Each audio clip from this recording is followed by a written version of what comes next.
저는 32살의 남자이고 지금 그럭저럭 잘 돌아가는 기업에서 일하고 있습니다. 5년 전에 아내를 만나 넉넉하지는 않았지만 그럭저럭 행복하게 살고 있었고요. 뭐 6개월 전에 이혼했지만요. 어느 날 갑자기 제 아내가 저한테 이혼을 요구하더군요. 다른 남자가 생겼다나 뭐라나. 저는 아내가 무슨 장난을 치는 줄 알고 거짓말이냐고 물었더니 아내가 하는 말이 참 가관이더라고요. 자기는 그 사람을 사랑하고 있고 저하고는 이제 정 떨어져서 같이 살 수가 없다고 하더군요. 그 말을 들은 제 심정이 어떻겠습니까? 아내가 그동안 저한테 불만이 많았던 것은 잘 알고 있었는데 하지만 그렇다고 해서 이런 식으로 제 가슴에 못 박으면서 떠나라고 하다니 말입니다. 아내는 연애할 때도 항상 남자 문제로 문제를 일으키곤 했습니다. 저 몰래 클럽에 가거나 아니면 그냥 친구라면서 남자들과 술 마시고 수다를 떤다거나 그 여자가 제 첫사랑이어서 그때는 그냥 그런 것보다 사랑하는 마음이 더 커서 내가 사랑을 더 줘야겠구나, 내 잘못이구나 라고 생각했습니다. 참 나도 바보였죠. 결혼하고 나서도 10년 만에 만나는 친구들 보러 간다고 늦게 온다고 하더니 나이트에 가서 놀고 동네 이자카야에서 그 사람들과 수다 떨고 있는 것을 아는 동생이 알려줘서 난리가 난 적도 있었습니다. 뭐 아내는 친구가 남자친구들도 데려왔다면서 나이트에서 만난 사람들이 아니라고 발뺌했다지만 아는 동생은 나이트 이야기가 나오고 약간 연인 분위기가 났다고 해서 솔직히 저는 아내의 말을 믿지는 않았습니다. 그래도 어차피 애도 있고 이혼할 수도 없으니 그냥 모른 척하고 아내를 믿고 살았던 거죠. 차라리 다른 핑계를 댔다면 이해를 했을 텐데 왜 갑자기 남자가 있다고 대놓고 거짓말을 하는 건지. 저는 그때까지만 해도 그렇게 생각했습니다. 항상 발뺌하고 아니라고 하는 아내한테 당당하게 남자가 있다고 하니 저는 말도 안 된다고 생각했었죠. 헌데 이때의 제 아내의 말은 사실이더군요. 1년 전 동창 친구들과 어울려 유원지에 갔다가 우연히 만난 남자들이 있었고 그 남자들은 다들 같은 회사에 다니는 남자들이었고 매너도 좋고 짝이 맞아서 함께 놀아났다고 하더군요. 그러다가 완전히 정신 못 차리고 불륜에 빠지고 말았고요. 제 아내뿐만이 아니라 다른 아내 친구 몇 명도 그때 만난 남자들과 관계를 지금까지 맺고 있다고 하네요. 어이가 없었습니다. 뒤통수를 갑자기 누가 세게 때린 것처럼 뻐근해지고 심장도 너무 빨리 뛰어서 손으로 물건을 잡지도 못할 지경이었어요. 그래도 믿지 않는 저한테 아내는 그 남자의 이름과 회사 전화번호까지 주면서 뻔뻔스럽게 확인해보라고 들이대더군요. 자기는 진짜 이 남자 사랑한다고, 미안한데 진짜 이혼 좀 해달라고. 이 남자 없으면 숨도 못 쉴 만큼 그 정도라면서요. 자기 인생에 이런 감정은 처음이었다고 합니다. 참나 기가 막혀서 여태껏 말해왔던 연애와 사랑의 감정들, 그리고 우리 아이까지 모든 게 거짓말인 건지 감쪽같이 속인 건지 말도 안 나오더라고요. 생각 같아서는 아내 강냉이를 날리고 싶었지만 그래도 아이가 있으니 꾹 참았어요. 애가 있는데 일단 가정을 지켜야겠고 엄마 없는 애로 키울 자신이 없었습니다. 이때까지만 해도 손이 벌벌 떨리고 식은땀도 났지만 일단 아내 이야기를 더 들어보고 설득시키고 예전만 못해도 애가 성인 될 때까지만 내가 참으면서 그 다음에 이혼을 하던 뭘 하던 하자고 생각했죠. 다음날 전 그 남자를 찾아가 설득을 했습니다. 그 남자도 역시 가정에 있는 남자였고 이혼을 원할 리가 없다고 생각했으니까요. 만나지 말라고 마지막 경고라고 나 가정 지킬 거고 너도 정신 차리라고 말하고 오려고 했습니다. 헌데 그 남자가 한다는 소리가 가관이더군요. 이미 자기 아내와 별거 중이라며 제 아내를 포기할 수 없다고 당당하게 말하더군요. 저는 그 남자를 만나면 화가 미칠 듯이 날 것이라 생각했건만 너무나도 당당하고 뻔뻔스러운 그 남자의 태도에 오히려 기가 막히고 허탈해서 아무 말도 못하고 그냥 집에 왔죠.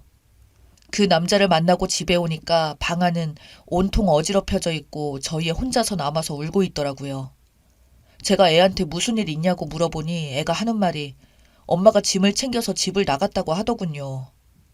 그냥 너 키우는 것도 다 지겹고 언제까지 내가 이렇게 살아. 나도 내 인생 내 사랑 찾아서 갈 거야. 엄마 이해해줘? 라고 하면서 나가더랍니다. 저도 저지만 애가 도대체 무슨 죄라고 애한테까지 상처를 줄 수 있는지 정말 그때는 아내를 흔들어버리고 싶을 정도였습니다. 대체 애가 무슨 죄입니까? 도대체 어떤 남자길래 남편의 애까지 버리고 집을 나갈 정도입니까? 정말 우라가 터지더라고요. 그동안 TV나 신문에서만 봐왔던 막장 불륜으로 인한 가정 파탄이 저희 집에까지 일어나리라고는 꿈에도 생각지 못했어요. 정말 억울하고 분해서 미칠 지경이었습니다. 하루아침에 이렇게 제 인생이 파탄날 줄은 꿈에도 몰랐습니다. 가만히 있을 수 없었습니다. 애한테까지 그 짓거리를 하고 저는 이 사실을 애한테 숨길 예정이었는데 애한테 씻을 수 없는 상처를 주니 아무리 참으려고 해도 진짜 화를 주체할 수 없더라고요. 한참 동안 생각한 끝에 저는 아내에게 확실하게 복수할 방법을 연구했죠. 생각 같아서는 그 남자나 아내나 털어버리고 싶었지만 그렇게 못할 테고 다른 것보단 확실하게 그 인간들 눈에서 피눈물이 나게 하고 싶었습니다. 저는 수소문 끝에 아내가 만나는 친구들을 알아내 그들의 남편들에게 전화를 걸었습니다.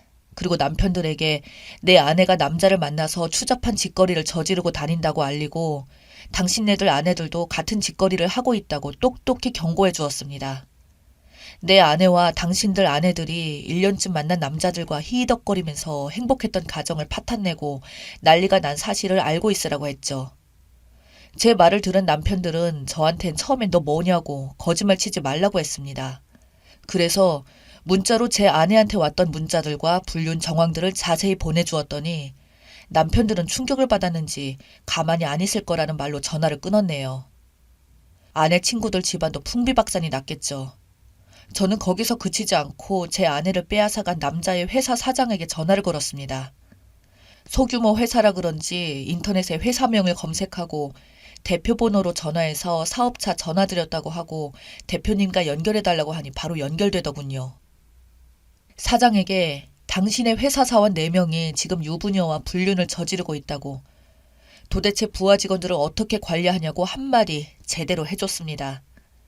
회사에서 조치가 제대로 취해지지 않으면 나는 명예훼손도 각오하고 어떤 일을 벌일지 모른다고 전단지를 뿌리던지 확성기를 가져와서 모든 사람이 알 수 있게 소리를 치던지 할 거라고 이게 내 마지막 경고이니 알아서 처리하라고 하고 끊었습니다. 흐지부지 넘어간다면 저는 정말 마지막으로 그 회사에 가서 깽판을 칠 생각도 있었어요. 어쨌든 그 사장은 처음엔 그 사실을 믿지 않은 것 같더니 제가 사원들의 이름과 하는 일 등 구체적인 이야기를 하니 충격을 먹고 그제서야 믿는 듯 했습니다. 일단 진정하고 책임지고 이 사안에 대해 해결을 할 것이니 걱정하지 말라고 하고 끊었네요. 그 다음날 오전에 일어나니 아내에게서 전화가 왔더라고요. 부재중이 몇십 통에 문자로 욕이란 욕은 다 보냈더군요. 아내는 저한테 이렇게 치사하게 이럴 수가 있냐면서 온갖 쌍욕을 퍼부어댔습니다. 그 사람 때문에 내 인생이 지겹던 거 겨우 사는 건데 당신이 뭔데 망쳐? 내 인생에 도움도 안 되는 놈아. 하면서 욕이란 욕은 다 먹었네요. 그래서 저는 그냥 너를 괴롭힐 수 있을 때까지 끝까지 괴롭힐 거야. 내가 상처받은 만큼 너한테도 똑같이 돌려줄 거고 밥도 못 먹고 숨도 못 쉬고 내 인생 자체를 부정하게 만든 널 절대 그냥 용서할 수 없다. 라고 말했죠.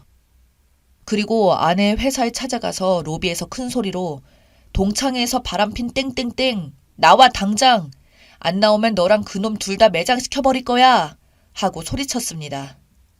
일부러 아내 회사 사람들 다 알 수 있게요. 아내는 어디에 숨었는지 머리카락 하나 안 보이더라고요. 결국 안 나왔습니다. 하지만 제가 거기서 소리 지른 이유는 아내를 만나기 위함이 아니라 회사 사람들이 아내가 무슨 짓을 한지 알게 하기 위함이었죠. 제가 소리를 지르자 많은 사람들이 일제히 저를 쳐다보고 거기 있는 경비와 건물 관리하는 사람들이 뭐 하는 짓이냐면서 난리가 났죠. 결국 끌려가듯이 쫓겨나왔지만 일단 회사를 멀쩡하게 다니지 못하게 한 것은 성공했네요. 그리고 결국 아내 친구들은 죄다 이혼을 당하고 집에서 쫓겨났더군요. 사귀던 남자들도 일이 크게 번질까봐 서둘러서 아내와 아내의 친구들과 관계를 끊었고 그 중에 한 남자는 아내에게 발각되어 이혼을 당했다더군요. 그리고 그들이 다녔던 회사의 사장은 사생활이 엉망인 직원들은 필요 없다면서 그들을 죄다 내쫓았답니다. 그런 사람들이 회사에 다니면 회사가 멀쩡히 돌아갈 리가 있나요? 괜히 그런 사람들 데리고 있다가 회사 이미지만 망치니 사장 입장에서는 그들을 자르는 것이 당연한 결과였겠네요. 물론 제 아내를 빼앗아갔던 그 남자도 쫓겨났고요. 아마 동종업계에서는 절대 다시 발을 못 들일 겁니다. 한동안 그쪽 업계에서는 이 사건이 시끌벅적했다고 했으니까요. 뭐 남들에겐 엄청난 안주거리였겠죠. 그 소식을 들은 저는 솔직히 말해서 무척이나 통쾌했어요. 저와 제 아이의 가슴을 갈기갈기 찢어놓은 당연한 대가라고 생각했죠. 그 뒤로 얼마 안 가서 제 아내는 그 남자와 헤어졌고 다시 저한테 돌아오고 싶다면서 울면서 전화를 하더군요. 하지만 어떤 미친 남편이 외간 남자와 바람까지 피우고도 뻔뻔스럽게 이혼을 요구하고 그 남자하고 집까지 나간 여자를 받아들이고 싶겠습니까?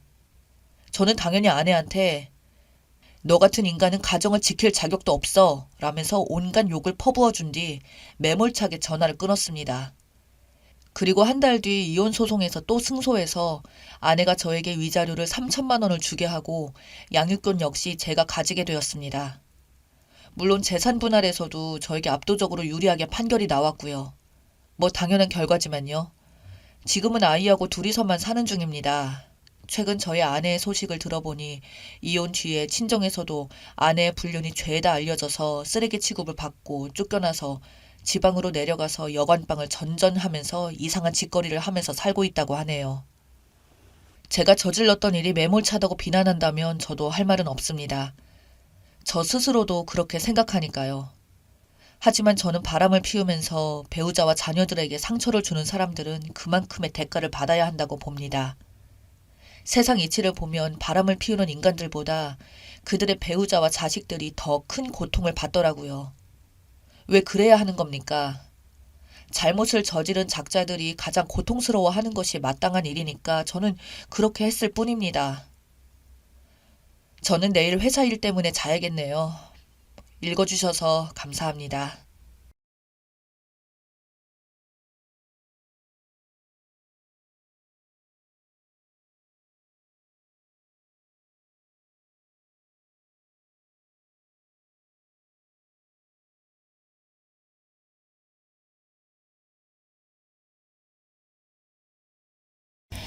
안녕하세요. 유유상종이라는 말이 있습니다. 저는 요즘 들어서 그런 말 아주 절실하게 느끼는데요. 없이 살면 다 이렇지 않다고 생각했는데 이 미친 처갓댁에 제대로 시달리고 나니 인간 불신증이 없는 사람들에 대한 선입견이 생깁니다. 정말 저는 선입견 없이 살아오고 싶었고 오히려 그런 게 당연하다 생각했는데 제 말이 재수없게 들리겠지만 한 번만 제 이야기를 들어봐 주세요.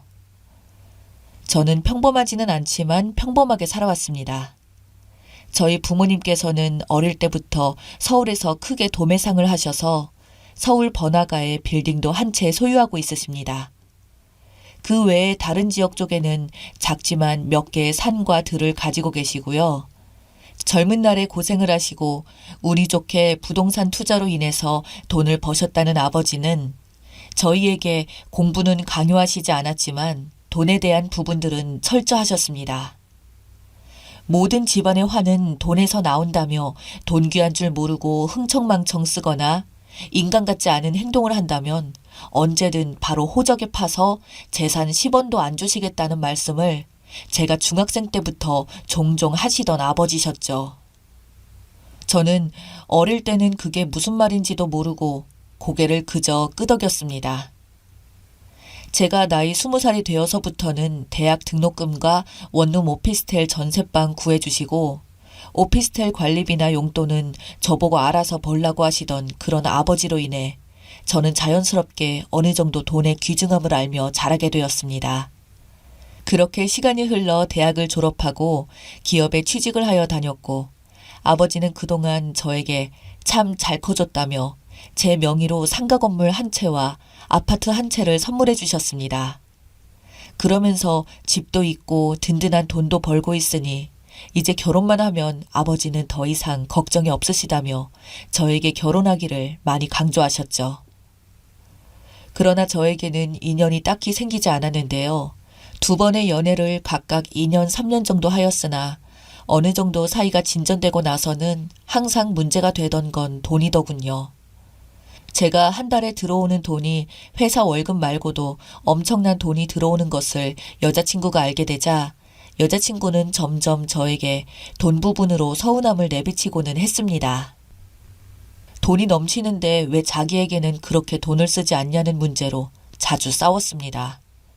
근데 솔직히 말하면 저는 회사 월급 내에서는 거의 모든 돈을 연애에 썼을 정도로 많이 썼어요. 제가 회사에서 받은 돈이 제 나이 또래에 비해서 낮은 편도 아니었고요. 그 모든 돈을 제가 쓸 정도면 일반적으로 제 나이 또래 애들은 그냥 일해서 자기 여자친구한테 완전 다 가져다 바치는 수준이어야 가능합니다. 그럼에도 불구하고 여자친구의 욕심은 끊이지 않더라고요. 제가 가진 상가에서 나오는 돈은 저도 건들지 않고 미래를 위해서 모두 저축만 했거든요. 그것만 해도 진짜 엄청난 돈이었을 텐데도 뭔가 더 바라던 여자친구에게 질려서 다투고 끝내 헤어졌기에 그런 부분들을 한 번은 아버지에게 고민을 털어놓자 며칠 뒤 아버지가 선자리를 구해오셨습니다. 지인분의 건너 아는 분의 따님이라던 명문대 출신의 회사를 다니던 여성이었죠.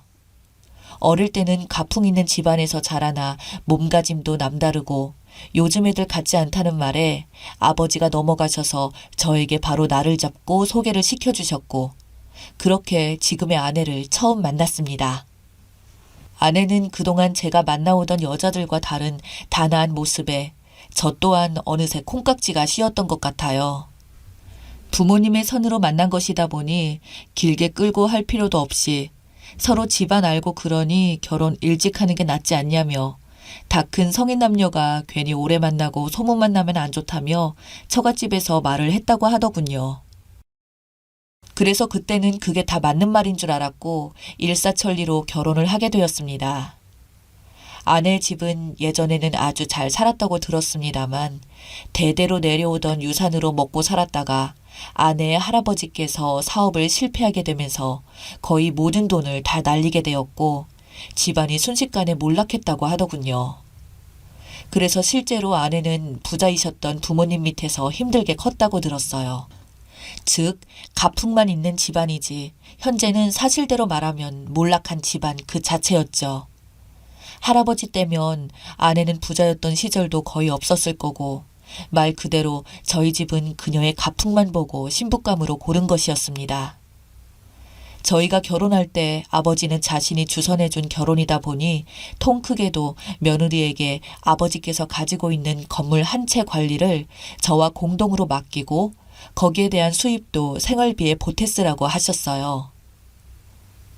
제 아내는 그 앞에서는 티도 안 내고 그저 알겠다고 담담하게 말하길래 저는 제 건물도 있고 그러니 이 건물은 아내 보고 맡아서 해달라고 했습니다. 그때 이게 그 사단이 날 줄은 전혀 몰랐습니다. 그렇게 몇 달이 지나고 어느 날 건물 세입자 한 분이 저희 아버지를 갑자기 찾아와선 호소를 했다는 겁니다. 그 호소 내용은 바로 아내와 장모가 하루가 멀다 하고 건물에 계속 찾아와서 임차인들에게 반말에 직원 부리듯이 지시한다더군요. 영업장인 가게에 들어와 사장인 임차인들에게 반말 틱틱 내뱉으며 월세 올릴 수 있다는 뉘앙스로 말한답니다. 가게에 손님이 많으면 이렇게 잘 되니 이제 월세를 올려도 되겠네 라든지 잘 안 되면 이런 식으로 장사하니까 건물 가치만 떨어진다고 하든지 도를 넘은 갑질에 참다 못해 불만을 토한 임차인들에게는 아예 영업 방해를 대놓고 했다고 합니다. 심지어 폐업 준비하는 곳도 있다는데요. 건물 주차장에는 손님들이 오면 주차도 못하게 하고 손님들에게 온갖 폐악질을 부려 임차인의 가게 직원이 너무 화가 나 장모에게 따졌더니 이 직원을 자르지 않으면 더 이상 건물 지원을 안 해주겠다고 협박까지 했다며 도저히 참을 수가 없어 저희 아버지에게 찾아왔답니다. 저희는 장모와 아내가 그런 짓을 했다는 게 도저히 믿기지가 않았습니다. 이어서 말하시길 이틀 뒤까지 기한이라며 그때까지 직원을 안 자르면 계약 연장은 절대 없을 거라고 엄포를 놓고 갔다는 말에 아버지랑 저는 이틀 뒤 정말 그런가 싶어서 몰래 찾아가서 지켜보고 있었습니다. 현장에서 본 장모와 아내는 저희한테는 평소에 단 한 번도 보여주지 않던 표정의 얼굴하고는 가게를 들어가자마자 가게 주인한테 욕설을 퍼부으며 왜 아직도 이 직원을 자르지 않았냐고 소리를 지르며 난리를 피우는데 가관이더군요. 멀리서조차도 그 소리가 크게 들려 지켜보고 있던 아버지와 저는 도저히 참을 수가 없어서 가게를 따라 들어가 장모와 아내를 강제로 끌고 나왔습니다. 도대체 이게 뭐 하는 짓이냐고 하니까 그제서야 아내는 표정이 다시 천사로 변하더니 나긋나긋한 목소리로 어쩌다 보니 못 보일 꼴을 보였다며 원래 누가 주인인지 이렇게 제대로 알려줘야 하는 게 아니겠냐며 헛소리를 하더군요. 저희 아버지는 건물 운영하시면서 단 한 번도 이렇게 갑질을 태어나서 해본 적이 없으셨습니다. 장사가 잘 안 돼서 폐업하는 곳이 있으면 아버지가 철거 비용까지 보태주시기도 하고 항상 근처 건물들에 비해서 임대료가 10%가량 낮게 운영하시던 분이셨거든요. 아버지가 좋게 말씀을 이어가시자 두 사람은 정신을 못 차렸는지 사돈어른이 너무 사람이 좋아서 이렇게 건물주를 무시하는 거라고 자기가 이 기회에 버릇을 단단히 제대로 고쳐놓겠다는 말에 듣다가 제가 너무 화가 나서 소리를 지르며 두 번 다시 건물에 찾아오지 말라고 당신들에게 그 어떤 권리도 없으니 떠나라고 하자 장모는 갑자기 썩은 표정으로 확 바뀌며 말하기를 자식 교육을 이따위로 시켰냐며 기가 차다는 듯 저희 아버지에게 따지던 장모님이었습니다. 아버지도 더는 참을 수 없었는지 딸 데리고 돌아가시라고 말했습니다. 그러자 화가 치밀어 올랐는지 아내를 데리고 가던 장모였죠. 그날 건물 사람들 이야기를 들어보니 그 두 사람의 갑질에 못 이겨 가게 운영 중단한 곳만 두 곳인데 평균 시세가 보증금 2천만 원에 임대료 300만 원이었던 곳을 나가겠다고 하자 장모가 전화 와서는 누구 마음대로 가게를 내놓고 누구 마음대로 같은 가격에 내놓느냐며 보증금 5천만 원에 임대료 4배까지 올리라며 소리를 질렀다고 하더군요. 그때부터 월세도 못 내고 보증금은 까먹고 있는데 철거 원상 복구만 하면 돈 준다고 했다고 합니다. 어쩔 수 없이 그래서 철거해줄 업체를 구하면 500만 원이면 해결할 문제를 몰딩이니 어쩌니 하면서 자신이 아는 업체에게 하라며 그거 견적이 2,500만 원이 나왔다고 하더군요. 그래서 터무니없이 비싼 가격에 따졌더니 계속해서 자기 말 안 듣고 안 따르면 소송하겠다고 꼬장을 피웠다네요. 아버지 밑에서 수십 년 장사하신 분들도 계시고 짧게 하신 분들도 5년이 넘습니다. 그런 분들이 어찌나 억울한지 눈물까지 흘리며 하소연을 하시더라고요. 그리고 입금 날짜도 안 되었는데 폐악질을 부리며 받아간 돈도 있고 무슨 다단계도 아니고 중간에 받아간 세금 이외에도 저희 집에 안 걸리기 위해서 이번 달에 입금하면 받아갔던 돈은 돌려준다 말하고 안 준 곳도 한 곳이 있다고 하더군요. 알면 알수록 인간 이중성을 가진 것들이라 이런 집안과 더 이상은 엮이면 안 되겠다 싶어서 결국 이혼 소송을 들어가게 되었습니다. 사치만으로 이혼 사유가 안 될 거라고 했었는데 다행히 인간성 최악인 인간들은 밑바닥을 드러내 여지를 주더군요. 카드와 대출을 얼마나 끌었었는지 저희 집 재산이 얼만데 거들먹거리며 온갖 돈을 다 끌어다 쓰며 놀았더군요. 그러면서 아내는 있는 돈 조금 쓴다고 문제냐며 자신의 빚 정도는 시댁의 힘이면 갚아줄 수 있는 거 아니냐는 말에 제가 어이가 없어서 이게 네 돈이냐고 내 돈도 아니고 부모님 돈이라고 그리고 설령 내 돈이라고 해도 네가 기여한 게 뭐가 있다고 이런 소리를 당당하게 말하냐고 너 같은 거 만나면 이 많은 돈도 1년이면 파산내겠다고 말했습니다. 그럼에도 불구하고 이 처가댁 인간들은 자신들이 뭘 잘못했는지도 이혼할 때까지조차도 모르더군요. 그렇게 1년도 못 가 제 결혼 생활은 파토가 났습니다. 이혼을 안 하겠다는 걸 소송해서 그냥 쫓아냈습니다. 가뜩이나 망해서 못 살던 집안이 이젠 빚까지 자신들의 사치로 듬뿍 지게 되었으니 앞으로 뭐하고 살아갈지 기대가 되네요. 여기까지가 제 이야기였습니다. 들어주셔서 감사합니다.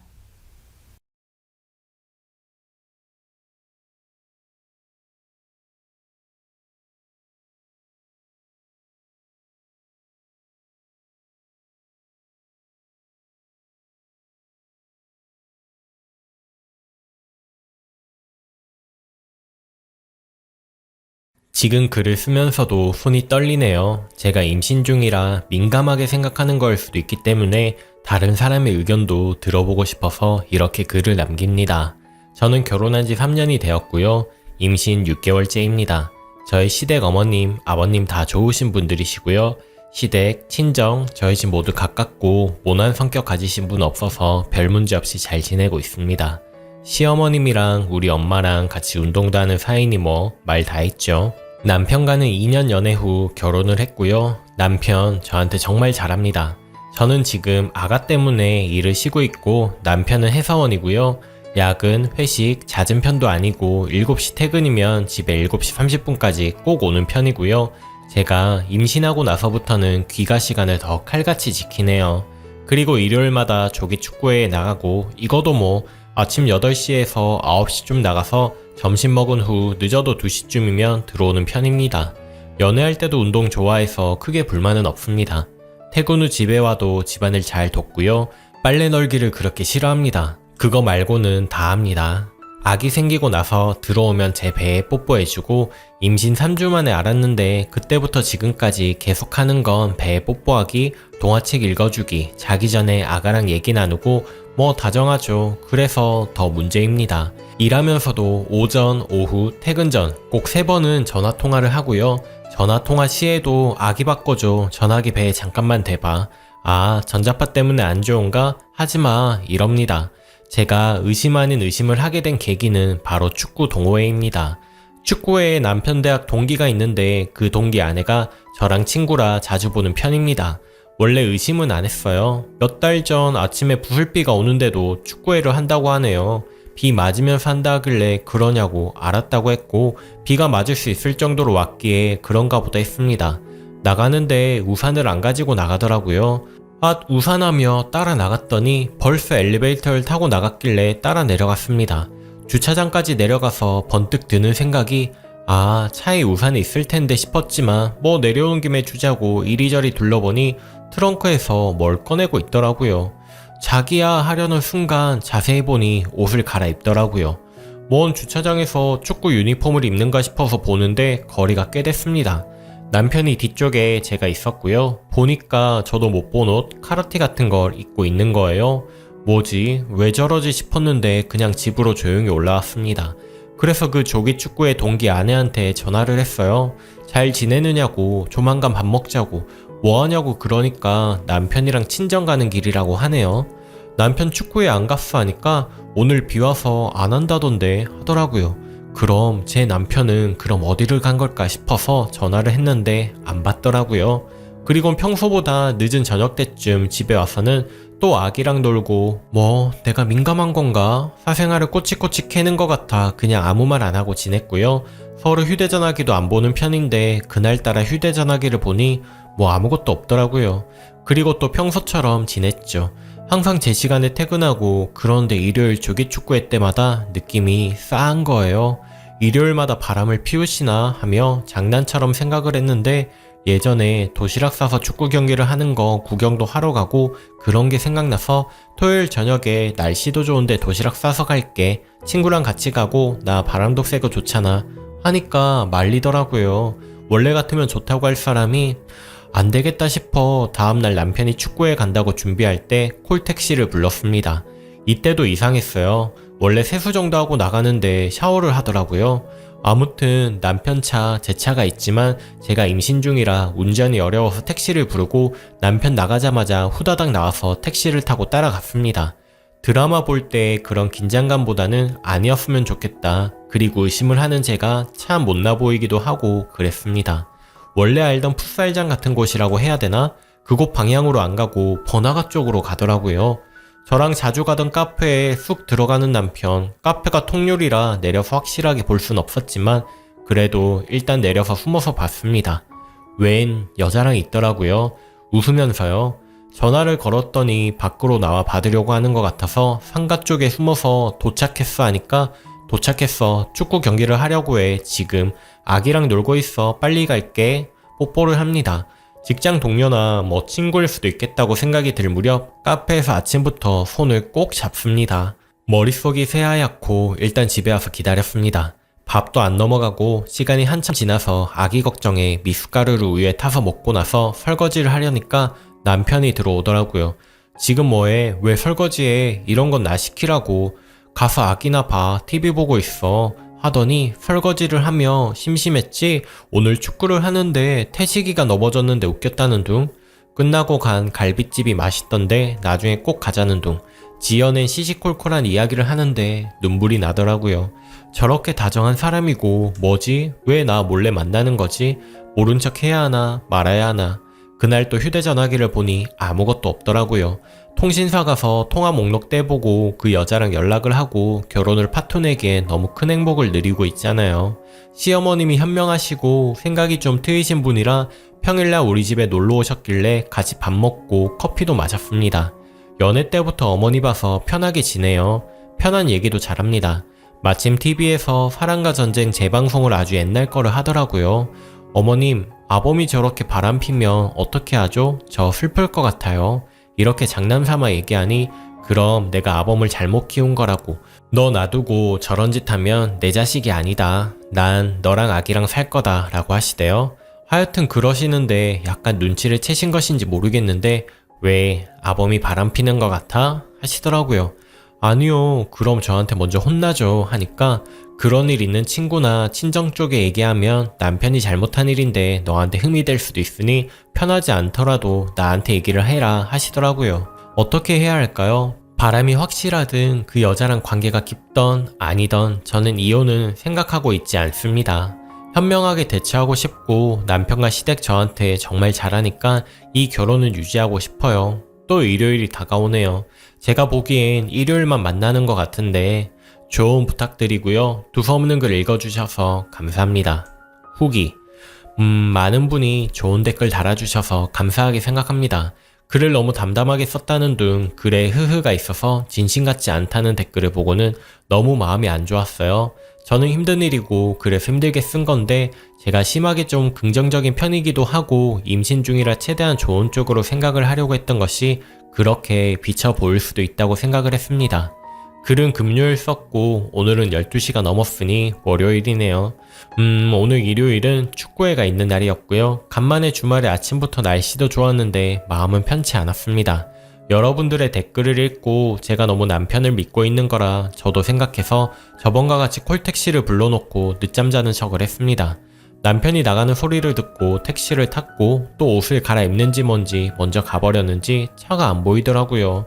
아 어쩌지 하고 있고 택시 아저씨께선 재촉하시고 그러는 도중 남편 차가 나오더라고요.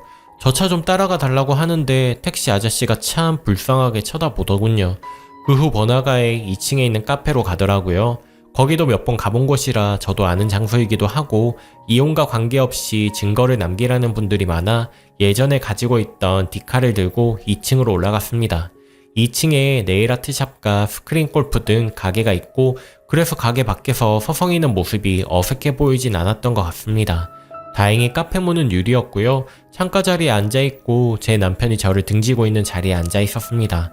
여자의 얼굴이 보이고 사진을 몇 장 찍었습니다. 근데 그 건물이 그 층만 그런지 모르겠는데 화장실에 건물 화장실을 쓰게 돼 있더라고요. 그러니까 화장실을 가려면 카페 문 밖으로 나와야 하는 상황이더라고요. 여자분이 가방을 들고 일어서려고 하길래 후다닥 여자 화장실로 뛰어와 숨었습니다. 저도 모르게 화장실에 와서 전화통화를 하더라고요.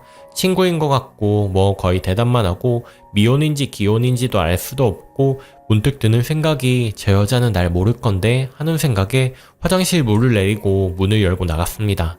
얼굴을 보고 싶어서 화장을 고치고 있더라고요. 화가 끝까지 치밀어 올랐는데 꾹 참고 옆에서 손을 씻으며 얼굴을 살폈습니다. 옷차림도 제가 임신을 한 자격지심인지 참 몸매도 좋은 것 같고 얼굴도 예쁘장했습니다. 당연히 저보다 어린 것 같았고요. 말을 걸어 보려다가 아니다 싶어 집으로 돌아왔습니다. 돌아오는 발걸음이 얼마나 무겁던지 아기 때문에 울지 않으려고 했는데 눈물이 나오더라고요. 눈물도 꾹 참고 TV를 봐도 책을 봐도 그 여자와 남편만 떠오르고 심장이 계속 두근거렸습니다. 그리고 3시쯤 남편이 왔습니다. 사랑스럽던 남편의 손길도 제비 이야기도 다 듣기 싫고 말도 하기 싫고 남편이 왜 그러냐고 집에 혼자 있어서 심심했느냐고 삐쳤느냐고 애교 부리는데 너무 짜증이 확 나더라고요. 원래 동갑내기 부부이지만 너, 야, 이런 호칭을 쓰지 않거든요. 근데 제가, 야, 너 요즘 누구 만나? 이러니 얼음이 되더군요. 제가 전혀 모를 줄 알았나봐요. 기억나는 대로 대하체로 써드릴게요. 저 말 없는 거 보니 맞나보네. 아니야, 무슨 소리야 갑자기. 내가 내 입으로 내가 본 것, 아는 것 다 얘기할까? 아님 네가 네 입으로 얘기해볼래. 뭐야, 왜 생사람 잡으려고 그래. 그런 걸로. 마지막으로 얘기하는데 내가 다 말할까? 아님 네가 얘기할래. 그런 거 없어. 집에서 드라마 너무 많이 보는 거 아니야? 그러길래 제가 뒷칼해줬습니다. 얼굴이 사색이 되더군요. 넌 나한테 거짓말을 하고 여자를 만났고 그걸 숨기기 위해 또 거짓말을 했고 나와 우리 집, 너희 집 그리고 아기한테 죽을 죄를 진 것 같다. 눈에 눈물이 맺히더라고요. 지금 울 사람이 누군데 참. 제가 한번 마음을 먹거나 마음이 돌아서면 참 냉정한 편이에요. 그래서 쉽게 안 좋은 쪽으로 마음을 먹지 않고 한 번의 실수는 용서해주는 편인데 이건 실수가 아닌 것 같았습니다. 나한테 할 말 없느냐고 물었습니다. 계속 발뺌할 거냐고 그러더니 심심해서 만난 거야. 참, 진짜 헛웃음밖에 나오지 않고 지금도 그 상황에도 저도 모르게 피식 웃었네요. 넌 심심해서 바람 피냐? 난 안 심심해서 집에서 애 신경 쓰고 너 바람 신경 쓰고 이렇게 있냐? 라고 물으니 말을 하지 않네요. 자기도 당황해서 툭 튀어나온 말이라고 생각해도 너무 저 말은 열받는 거예요. 화날 상황 맞죠? 넌 계속 거짓말을 하고 반성하는 기미도 보이지 않고 내가 그 여자가 누군지 어떻게 만났는지 몸을 섞었는지 전화번호는 뭔지 알아내서 전화해서 만나서 머리채를 잡을 생각도 없을 뿐더러 유치하게 이런 걸 묻지도 않았고 100% 네 입장의 얘기를 들어보려고 했는데 얘기가 안 통할 것 같네. 너에게도 나에게도 시간이 필요한 것 같다 라고 하고 휴대전화기만 들고 집에서 나왔네요. 아, 집에서 나오면서 나 없다고 집에 여자는 들이지 말라. 내 집이니까 하고 문 꽝 닫고 나와버렸습니다. 결혼할 때 집 제가 샀거든요. 남편 보고 내 집이니까 나가라고 하고 싶었는데 일단 참았습니다. 제정신이 아니라면 그 여자를 만날 테지만 제정신이라면 갈 곳은 시댁밖에 없으니 휴. 저는 지금 친정이고요. 친정까지 걸어서 10분 걸리는데 허리도 아프고 뒤뚱뒤뚱 걸어서 집에 들어오는데 아빠는 외출 중이시고 6시쯤이라 엄마는 깜짝 놀라서 뭐냐고 연락도 없이 싸웠느냐고 이태껏 살면서 이런 일 없지 않았냐고 웃으면서 왜 바람이라도 폈대 하는데 눈물이 펑펑. 엄마 가슴은 미어질 텐데 이러려고 친정 온 건 아니었는데 감정 조절이 너무 안 되더라고요. 제 여동생과 엄마한테 대충 이야기는 하고 집에 있어야 할 것 같아서 얘기했더니 여동생이랑 엄마는 완전 성격이 장군 스타일이에요. 지금 잡아 죽이러 간다고 뭐하는 새끼냐고 시댁은 아냐고 하시길래 모른다고 했더니 우리 집은 그 집 아들 때문에 발칵 뒤집혀 있는데 뭐냐고 다 같이 얘기해보자고 하고 저는 싫다고 실랑이를 벌였습니다. 엄마는 이런 일은 해결 빨리 하고 네가 홀몸도 아니고 떨어져서 언제까지 이렇게 지낼 것도 아니고 이혼하든 손이 발되도록 싹싹 빌던 해야 한다고 하셨습니다. 결국 남편 시어머니 우리 친정으로 콜을 했네요. 원래 시어머니랑 우리 엄마는 밖에서 차나 밥은 한 끼 할 정도 하는 사이인데 제가 전에 한 얘기를 눈치채셨는지 약간 상기된 목소리로 30분 내로 집으로 온다고 하셨다고 합니다. 이렇게 친정으로 다 모였고 신랑, 저 아니 모두 다 가시방석이겠죠. 시어머니께서 말문을 먼저 트셨습니다. 아범이 어떻게 된 건지 말해봐. 지가 사람이면 우리 엄마랑 어머니 계시는데 말을 어떻게 하겠어요. 저희 어머니께서 제 딸이 김서방 바람피는 걸 봤다네요. 말 끝나기 무섭게 시어머니가 남편 따귀를 5대나 때리셨습니다. 너무 놀라서 다 황당해 있는데 어머니께서 네가 바람핀 건 다 네 탓이다. 근데 지금 내가 드는 생각은 뭔지 아냐? 네 그 더러운 행동으로 내가 참 사돈 앞에 부끄러운 것 하나. 내가 네 딸이 때린 걸로 아기랑 아기 엄마 놀랬을까봐 겁나는 것. 딱 2가지밖에 생각이 안 든다. 내 놈 말은 듣고 싶지도 않다. 무릎 꿇고 싹싹 빌지 않았으니 네 안사람이 지금 친정에 있는 거겠지. 네 안사람이 이혼을 하자면 하고 애를 포기하라면 포기하고 위자료를 10억 달라고 해도 빚을 내서 주고 너 알아서 해라. 이혼 안 하고 널 용서해주면 평생 감사한 마음으로 살아라. 넌 네 아비가 바람이 나도 네 아비 편 들 거냐? 대충 이런 내용으로 한마디 하시고 남편을 끌고 나가셨습니다. 연신 저희 어머니께 죄송하다고 인사하시고 저희 어머니도 마음 많이 불편해하셨고요. 시어머니의 행동이 놀랍기도 했고 고맙기도 했고 뭐 저희 없는 곳에서 남편을 타이르거나 위로했을 수도 있지만 저 행동 참 저희 앞에서 쉬운 건 아니잖아요. 남편이 외동으로 자랐고 어머니께서 어렵게 남편 가지셨다고 들었거든요. 여러 생각도 겹치고 엄마는 사돈이 저렇게까지 하고 네가 남편이랑 얘기해볼 문제라고 암만 그래도 같이 잠을 안 자도 같은 집에는 있으라고 하는데 지금 집에서 혼자 밥 숟가락 들 힘도 없다고 투정 아닌 투정을 부리니 알겠다고 하시더라고요. 아기 걱정에 넘어가지도 않는 밥 한 숟가락 먹고 아직 잠을 못 자고 이러고 있습니다. 남편은 아직 연락 한 통 없고요. 복잡하겠죠. 자기가 잘못했고 자초한 일이니까요. 이것도 너무 긍정적인 생각인가요? 남편한테 먼저 연락하고 싶지는 않습니다. 얘기를 좀 해보고 싶은데 저도 복잡하네요. 너무 빨리 일을 진행해서 남편이 더 압박이 온 거일 수도 있고 앞으로 우리 엄마, 동생 볼 생각하면 자기도 많이 불편하겠죠. 자기가 자초한 일이니 근데 너무 반성의 기미도 보이지 않고 고작 들은 한마디는 심심해서 만난 거야 이거네요. 모르겠습니다. 이렇게 안 자면 아기도 힘들 텐데 도무지 잠이 안 오는 새벽이네요. 이제 어떻게 해야 하죠? 어떡할 것도 없는 건가요? 후기 2. 안녕하세요. 두 번째 글을 올린 게 일요일, 그러니까 월요일 새벽이고 지금은 화요일 오후네요. 월요일 아침 4시간 정도 친정에서 자고 남편 출근 시간에 맞춰서 집으로 갔습니다. 집에 가니 출근 준비 중인 남편 깜짝 놀라서 쳐다보더라고요. 일단 제가 먼저 집에 들어간다는 것이 뭔가 지는 느낌이 들어 아무 말 않고 안방으로 들어가 캐리어에 남편 옷을 차곡차곡 넣었습니다. 생각해보니 캐리어도 내 것이라 큰 봉지도 없고 종량제 봉투에 담았네요. 유치한가요? 문을 빼꼼히 열고 뭘 하는지 보더라고요. 깜짝 놀라서 왜 이러냐고 뭐 하는 짓이냐고 말하길래 너 바람피고 사과도 안 했고 그대로 너희 엄마 따라 나갔지 않느냐고 그러고는 연락도 없고 나랑 살고 싶지 않다는 뜻으로 받아들이고 내 집이니까 집안에 있는 거 네 몸이랑 내 옆 빼곤 다 내 거니까 넌 네 것만 가지고 나가라고 얘기를 했습니다. 냉정해 보이기 위해 조곤조곤 얘기했습니다. 그러더니 하는 말, 너 진짜 소름 끼친다. 진작 소름 끼치는 사람은 자기면서 나한테 어찌 저런 말을 하는지 눈물 꾹 참고 이거 가지고 가라고 했더니 짐을 들고 나가네요. 울고불고 빌 줄 알았던 다정했던 사람이 그냥 나가버리네요. 일단 도어락 비밀번호를 바꿨습니다. 혹시 바꿔보신 분이 있나요? 바꿔본 적이 없어 왜 이렇게 어렵고 안 되는지. 감정이 복잡해 되던 일도 안 되고 그랬네요. 물 한 모금 먹으려고 주방 쪽으로 갔더니 깨끗이 설거지하고 나온 설거지통에 접시 2개, 포크 2개가 있네요. 케이크와 포도주 먹은 흔적도 있고 참 쌍욕이 나오더라고요. 여자들의 느낌이란 거 이런 건가요? 그 여자와 먹었겠죠. 아님 최대한 긍정적으로 친정에서 한판 한 뒤 시어머님과 남편 둘이 먹었다고 생각하니 그것도 미친 짓이고 몰래 불러와서 처먹었으면 설거지를 하던지 그릇 통째로 쓰레기 봉지에 넣고 뭔가 찝찝해 침대 시트까지 다 버렸습니다. 소파에 앉았는데 이게 뭔가 싶더라고요. 드라마 주위 사람들한테만 듣던 바람과 미안한 마음 하나도 없는 남편, 그리고 내 뱃속에 있는 사랑하는 아이, 그리고 나서 시어머님께서 연락이 오셨네요. 밥은 먹었느냐고 집에 왔다는 소리 들었다고 하시면서요. 남편이 전화했겠죠. 짐 싼 것도 얘기했겠죠 뭐.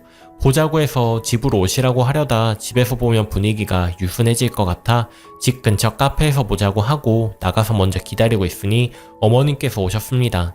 많이 놀래지 말란 말로 말씀을 시작하시는 어머니. 오늘 집에 와서 더 놀랐네요. 어머님 하며 집에 와서 있었던 일을 얘기하니 역시나 뭐 제 편을 들어주시네요. 어머님과 얘기할 문제 아니고 그 사람과 얘기를 하고 진심 어린 사과와 반성이 있다면 덮고 살 것이고 아니면 디딜은 저도 모르겠어요 하고 할 얘긴 다 하고 나왔습니다. 어머님은 끝까지 아기 생각해서 좋은 쪽으로 생각하라고 하시더군요. 아, 참 혹시나 싶어 어머님께 어머님 집에 저 먹으라고 케이크 사두셨어요 하니 아니 아범이 너 먹으라고 사놓았겠지 왜 케이크 먹고 싶냐고 물어보시길래 대충 얘기 마무리 짓고 나왔습니다. 진짜 미친 게 아닐까 싶네요. 화가 나는데 날 더는 사랑하지 않는 거에 한 번 화나고 남편이 날 사랑하지 않는다는 생각에 화가 나는 저 자신한테 2번 화나고 아기에 대한 책임감 없는 그 사람에게 또 화가 나고 쓰면서도 무슨 말인지도 모르겠습니다. 그 후 피곤했던지 이런 일이 있어도 저도 사람이긴 사람인 게 잠이 들어버려서 화들짝 놀래서 깨니 현관문 잠금장치 치는 소리 몇 번이나 쳤는지 경보음 울리고 초인종 소리에 제 휴대전화기 벨 소리에 난리. 제 발로 지가 짐 들고 다시 왔습니다. 걸쇠를 걸고 문을 열고 무슨 일이냐고 물으니 우리 집에 내가 퇴근하고 왔는데 무슨 일이냐고 왜 묻느냐고 대묻고 있네요. 그러니 얘기를 좀 하자고 들어온다고 하길래 얘기는 해봐야 할 것 같아서 들어와서 소파에 앉더니 한숨만 푹푹. 끊었던 담배 냄새도 나는 것 같더라고요. 얘기하는데 바람 핀 건 잘못했다 이러네요. 핀 건? 말이 꽤 거슬려서 그냥 잠자코 있었더니 넌 나랑 얘기도 안 하고 처가 바로 쪼르르르 가서 일러 바치냐? 참 토커님들 얘기가 맞았습니다. 제가 그래서 너에게 충분히 얘기할 시간을 집에서 만들어줬고 넌 고작 하는 말이 심심해서 만났다고 해서 그런 거라고 얘기했더니 그 여자와 다 정리했다라고 하네요. 그래서 좀 찔리라고 여기서 케이크랑 포도주 먹으면서 정리했냐 하니 또 얼굴이 사색. 카메라라도 달아놓은 줄 아는 듯이 천장을 두리번 보는데 정말 어이가 없고 멍청해 보이고 치밀하다 생각했는데 말이죠. 정말 거짓말 하나는 멍청하게 못하네요. 그러더니 사실 정리를 못했다. 정리하게 시간을 달라. 아니 이게 무슨 저 혼자 어이없는 거 아니죠? 연애 중에 잠깐 바람 핀 것도 아니고 저런 말이 뚫린 입이라고 나오는 걸까요? 나한테 기다려 달라뇨. 너무 화가 나서 그런가요? 제가 원래 기다려야 하는 건가요? 저 말에 정말 화가 나서 이때껏 쌓아놓았던 말 다 했습니다. 연애 때 결혼 준비 결혼 초 남편 쪽에서 금전적으로 문제가 많았어요. 이것도 다 따지려면 글 한 편 써야 할 듯하니 생략을 할게요. 대충은 뭐 남편 집 빚 갚고 시아버지 사업자금 약간 해줬습니다. 결혼할 때 남편은 신혼여행비만 부담했고요. 금전적으로 남편보다 제가 더 힘이 돼줄 수 있는 상황이라 돈 가지고 그러려면 남자 기죽을까봐 못했던 참고 참았던 말 다 터뜨렸습니다. 돈 문제는 잊고 산다고 내가 하고 싶어서 한 거라고 생각하고 살았는데 이런 일이 터지니 말이 술술 나오더라고요. 저도 모르게 많이 쌓여 있었나 봐요. 결국 그러더니 하는 말이 그래서 바람을 피웠대요. 그 여자가 못 사는 편이라 그 여자 앞에서는 기펴고 떵떵거릴 수 있었다고. 넌 돈 많아서 좋겠네. 부모 잘 만나서도 좋겠고 너 지금 돈 가지고 그러는 거 나 평생 가슴에 안고 살 거라고. 그러더니 나가버리네요. 진짜 어이가 없었습니다.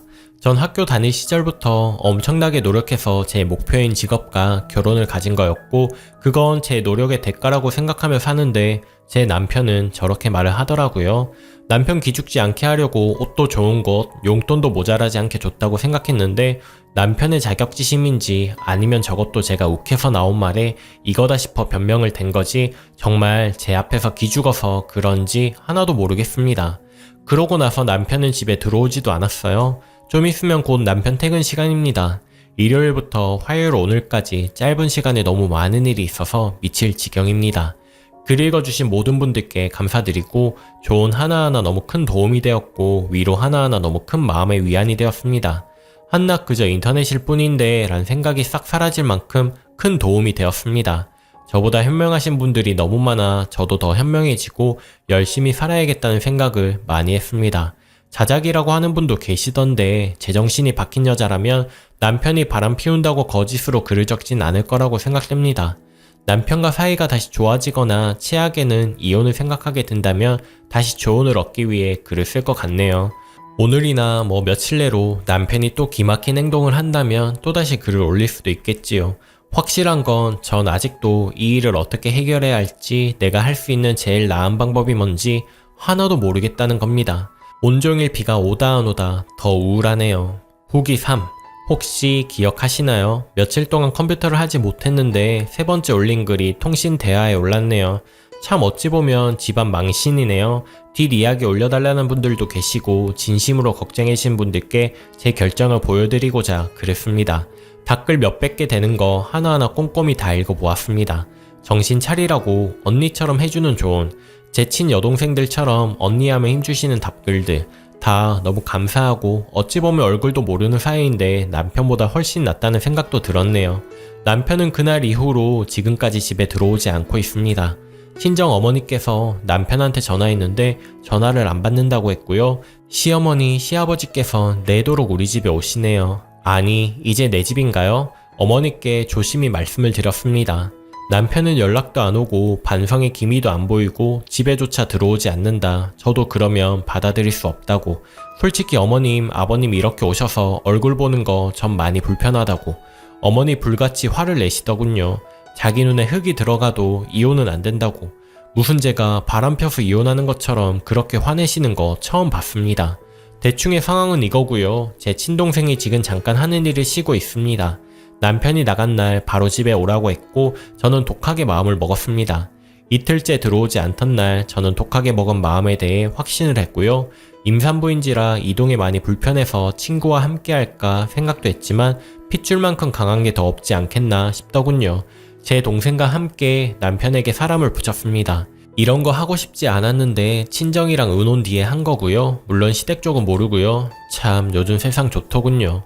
입금 확인되면서부터 남편 휴대전화기 번호, 얼굴, 직장 주소, 차종과 차 번호 등등 기본적인 정보를 알려주니 실시간으로 문자, 전화, 사진은 메일로 오고 사진 원한다면 인하에서 킥으로 온다더군요.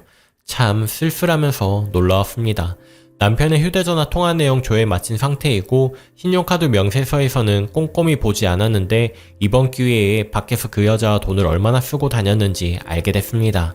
내 카드에 내 돈인데 남편은 회사 퇴근 후 알콩달콩 신혼처럼 그 여자 원룸에 갑니다. 아, 그리고 지금 그 여자의 번호도 확보된 상태이고요. 일단 지금은 그 여자와 만나면 제 정신적으로 문제가 생길 것 같아 참고 마음의 준비 중이며 이번 주말이 지난 뒤 만날 계획입니다. 그 여자의 이름, 나이, 직업, 집 주소 알게 되었고요. 미혼이더군요. 일단 계속 자료는 수집 중이고요. 이혼 소송은 제가 홀몸도 아니고 긴 싸움이 될 것 같아 지금 바로 시행할지 아기를 낳고 할지는 아직 고민 중이에요. 아버지께서 법조계에 종사하고 계시니 친가 쪽 집안 자체가 법조계 쪽 분들이 많으시고요. 길지만 쉬운 싸움이 될 것 같기도 합니다. 친권, 양육권 위자료는 물론 아기 얼굴 볼 자격도 없다고 판단돼 몹시 어렵겠지만 면접 교섭권까지 박탈할 생각입니다. 남편에게 문자 한 통을 남겼습니다. 이혼 소송 준비 중이니 너도 준비해라. 바로 전화가 오더군요. 미쳤느냐고. 남편도 아버지 직업을 압니다. 뱃속에 아기가 있는데 그런 생각을 하느냐고. 엄마가 될 자격이 없다고 하네요. 누가 미친 것인지 누가 자격이 없는 것인지 모르겠습니다.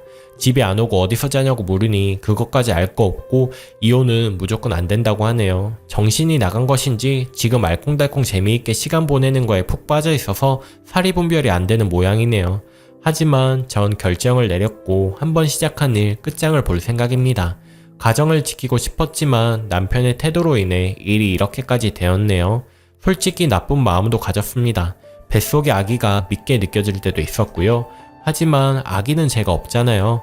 최대한 저와 아기한테 도움이 될 수 있도록 할 겁니다. 저도 남편도 후회할지도 모릅니다.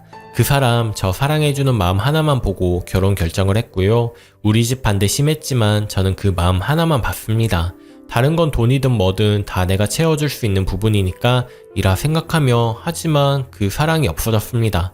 그거 하나만 보고 결혼을 했는데 그래서 더는 결혼 생활을 이어가기가 힘들 것 같아 내린 결정입니다. 글 읽어주셔서 감사하고요. 그 여자를 만난 뒤 또 글을 올릴게요. 아, 그리고 그 여자 만날 때 제가 임산부인지 몸 상태가 걱정돼서요. 혼자 가고 싶은데 혹시나 모를 상황이라 여동생과 같이 갈지 아니면 친한 친구랑 같이 갈지 고민이 되었어요. 여러분 생각은 어떠신가요? 후기 4.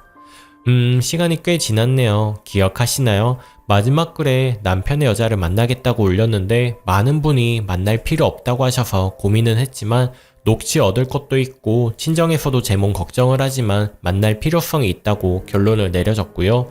저도 전화나 법정에서 말고 얼굴을 보며 얘기하고 싶었고 여자로서 어떤 여자인지도 궁금했습니다. 그 여자가 내 얼굴과 내 배를 본다면 더 죄책감이 느껴지며 자신이 어떤 짓을 한 건지 더 와닿을 것 같다는 생각에 만나기로 결정을 했습니다.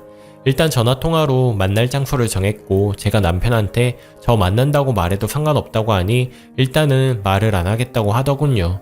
우리 집과 가까운 곳으로 약속 장소를 정했습니다.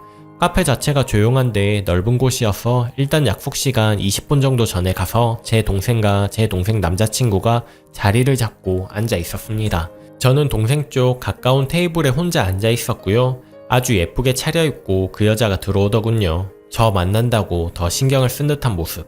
뵙고 싶었다고 인사한 뒤에 샤를 시키고 정적이 흐르고 드라마 보면 여자 얼굴에 물 끼얹고 따기 때리고 그러던데 그럴 분위기는 전혀 나지 않더군요.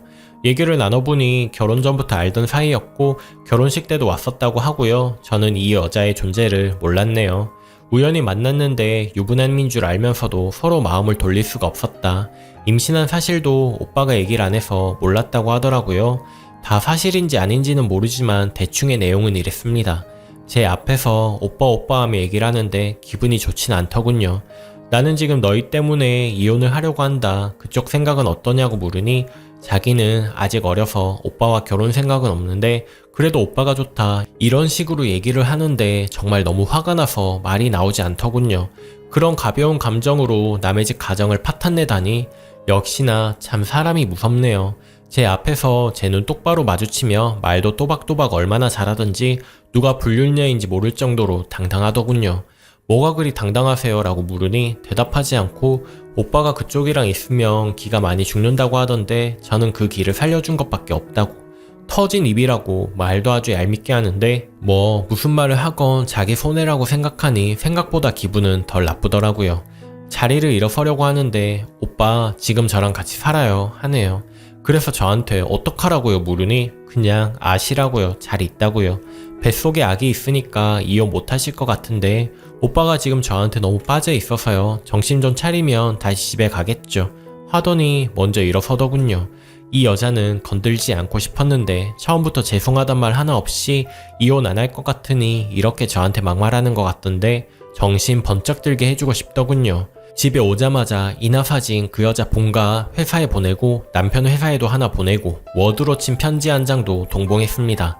대충 내용은 뭐 행실이 나쁘다는 식으로 같은 여자로 이러고 싶지 않았는데 태도가 너무 좋지 않고 뭐 한편으로는 끼리끼리 잘 만났다고 생각은 드네요. 그 다다음 날 바로 남편 그 여자가 전화가 너무 많이 와서 생활이 안 될 정도였습니다. 아직 증거 때문에 남편에게 사람을 붙여놨는데 원룸으로 여자 부모님들이 오셨다고 하네요. 회사도 그만둔 것 같고요. 남편은 회사를 그만둔 지 확실하게 모르는 상태예요. 역시 대한민국 아직은 남자보다 여자가 타격이 더 큰 세상이네요. 그 여자가 전화를 안 받으니 문자가 와서 당신 때문에 회사 잘리고 호적 파익이 생겼다고 고소할 거라고 하는데 고소하던지 뭐 상관없습니다. 지인 돈을 써서라도 무조건 이길 생각입니다. 둘 다 다신 사회에서 발 붙이지 못하도록. 또 그 후 동생이랑 같이 집에 있는데 시어머니가 오셨더군요. 그래도 어른이라 집에 모시고 들어왔더니 저한테 물건을 집어 던지시며 있는 욕 없는 욕 다 하시고 아들 망쳐놨다며 네 인생도 망치라고 아기 내놓으라고 아기 키울 자세도 안 돼 있다고 쌍욕을 하시고 머리채를 잡으시는데 저는 당황하고 너무 놀라서 얼어있었고 제 동생이 모두 녹음해 놓았고 제지했고 어머님 지금 실수하시는 거라며 집으로 돌려보냈네요. 동생이 없었으면 큰일 날 뻔했지만 이 정도 감수하고 있었고 역시 자기 아들밖에 모르더군요. 정말 토커 여러분들 대단하십니다. 전 어머님 너무 믿었었거든요. 그래서 아직 더 충격이 크네요. 바로 산부인과 가서 놀라고 왔다고 하고 진단받고 진단서 받아놓고요. 한 가지 문제가 있다면 남편 집 빚이나 결혼자금 등은 아버지께서 제 돈으로 한 거 아시는데 친정 몰래 해준 게 하나 있는데 1년 전쯤 어머님이 너무 적적해 하셔서 모 백화점 아웃도어 매장을 하나 해드렸습니다. 시어머님과 시어머님 동생분이 함께 지금 하고 계시는데 이걸 어찌해야 할지도 모르겠습니다. 또 양육비 문제가 있는데 매달 200에서 400 사이로 받고 싶은데 남편이 월급 제외하고 250 정도밖에 안 돼서 아버지 말만 듣고 일 진행 중이고 이것저것 궁금한 것도 많은데 묻기도 껄끄럽고 아버지 또한 그러시겠죠. 최대한 제가 좋은 쪽으로 되게 해주실 거라 믿고 있습니다. 그리고 카드도 정지한 상태고 남편 월급 통장과 관련된 카드 외에 제 돈이 왔다 갔다 하는 남편이 가지고 있는 카드는 다 정지했습니다. 남편한테 문자로 돈지랄 하다가 돈으로 뒤통수 맞아라 라고 왔네요. 돈지랄이 아니라 내 돈인데 생각하는 게 어찌 저런지 뭐에 쓰인 사람처럼 저러네요. 끝까지 사과는 없습니다. 일단 시댁 쪽이나 그 여자 지금 아주 흥분 상태라 집을 비우고 집도 팔 생각이에요. 저는 친정에 있고요. 저는 휴대전화기 번호도 바꿨고 하루는 술에 취해서 우리 엄마한테 전화 왔다고 하대요. 남편이 정말 제정신이 아닌가 봐요. 시간이 갈수록 더 정 떨어지네요. 하여튼 지금 상황은 그렇습니다. 이제 법정에서 볼 날만 남았네요. 자작이라고 하시는 분들은 그냥 글 읽지도 댓글 남기지도 말아주세요. 한 분 한 분 정성껏 쓰신 댓글 하나하나 꼼꼼하게 보는데 그런 안 좋은 댓글 때문에 제 기분도 좋지 않습니다. 시어머님과 친정엄마가 운동하시는 건 주말에 두 분이서 등산 가는 거 좋아하셔서 그런 거고요. 많은 관심 가져주신 분들 모두 감사드립니다. 인과응보라는 말을 저는 심하게 믿는 편인데요. 남편과 그 여자도 죗값을 받을 것이고 저도 이렇게 모질걸 대한 거에 대한 어쩌면 벌을 받을지도 모른다는 생각도 드네요. 하지만 제일 나은 방법을 택했다고 생각합니다. 결국 저희는 이혼했고 양육비와 소송비 모두 녹취록 많은 증거물로 인해 승소했습니다. 아웃도어 매장도 전적으로 제가 차려준 걸로 인정이 되어서 수입의 50%를 제가 매달 받기로 했고 그제서야 남편은 한 번만 용서해달라며 소송을 취하해달라며 뒤늦게 제게 와서 무릎 꿇고 빌더라고요. 옆에 시어머니도 이제 큰일 났다 싶은지 한 번만 용서해달라며 미안하다고 하는데 저는 다시는 보고 싶지 않다고 하고 변호사와 함께 무시하고 스쳐 지나갔네요.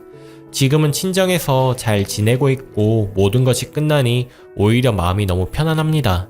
응원해주신 여러분들 덕분에 많은 용기를 얻었고 감사드린다는 인사를 늦게나마 전하고 싶네요. 정말 감사드립니다. 베스트 댓글입니다. 당연히 그 아웃도 돌려받아야죠. 빨리 증거 확보 들어가시길 바랍니다. 내연녀랑은 만나지 말랬는데 결국 만나셨네요. 이미 만나신 거 어쩔 수 없지만 마음 많이 상하셨겠네요. 어쨌든 저 쓰레기 같은 입에서 나온 대화 내용 모두 녹음했겠죠? 이혼할 때 유리한 증거가 될 겁니다. 남편이나 내연녀나 반성할 생각을 안 한다는 걸로요. 싹싹 빌어도 모자랄 판국에 왜 저런답니까? 회사 잘린 거 고소하고 싶으면 하라고 하세요. 쓰레기의 마지막 발악이 가소롭군요. 그리고 그 어머님이라는 여자 폭행죄로 고소를 하세요. 녹음 다 되어 있고 진단서까지 있으니 딱이네요. 남편 문자도 저장해주세요. 역시 반성을 안 한다는 걸 알리기에 충분하죠. 돈지랄 웃기네요. 그 돈도 없어서 빌빌거리는 주제에 아주 그냥 다시는 사회생활 못하게 해줘야 합니다. 화이팅 하세요. 오늘의 사연은 여기까지입니다. 구독, 좋아요 눌러주시고 매일 저녁 7시 30분에 더 다양한 사연으로 찾아올게요. 오늘도 행복한 하루 보내세요. 감사합니다.